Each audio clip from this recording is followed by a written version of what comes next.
Hey tennis fans, I'm Grace Carter and this is Tennis Now presented by Tennis Express. Tennis Express, order today and it ships today. Well, Roger Federer celebrated his return meeting with Mickey and the Golden State Warriors.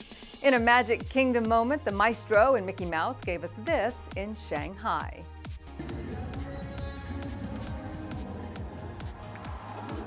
And how about some on-court games? The father of four always likes meeting our favorite cartoon characters. Here he is a few years back, meeting up with Snoopy in Rome. Federer is also a really big basketball fan who grew up with a poster of Michael Jordan on his bedroom wall. Well, while he was in Shanghai, Roger met up with the NBA champion Golden State Warriors, who were there for the NBA's China Games. Federer told the Warriors that he's not really super strict with his diet, actually still enjoys his desserts. Some guys go crazy on nutrition. I'm pretty normal, I'd say. You know, I still have my desserts and all that stuff, so it's all good. But Roger hung out with NBA Finals MVP Kevin Durant. He had some fun with 7'6" Chinese basketball legend Yao Ming. And he made some new friends riding the Shanghai Metro.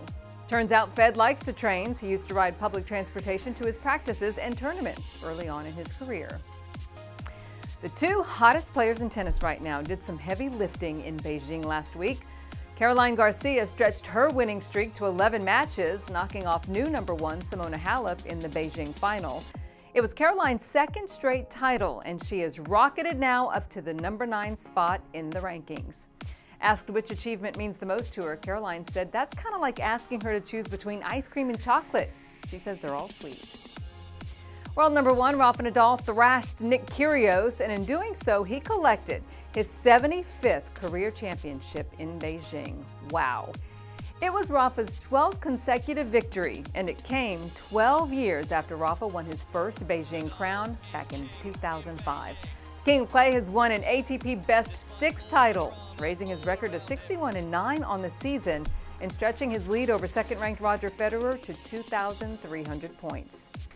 At 31 years old, Rafa has his sights now set on one of the few titles that has eluded him, the ATP World Tour Finals, and that one's coming up in November.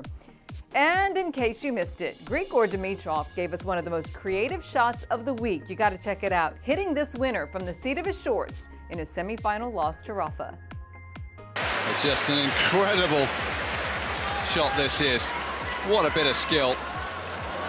Look down and out there. Certainly down.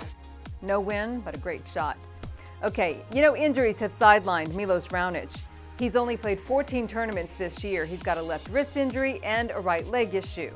Milos called on the ATP to think about shortening the season. He says a shorter season would give players more rest and recovery time.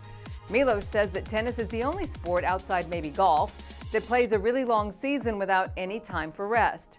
Well, Rafa Nadal has a different point of view. He says more tournaments mean more jobs for the lower-ranked players.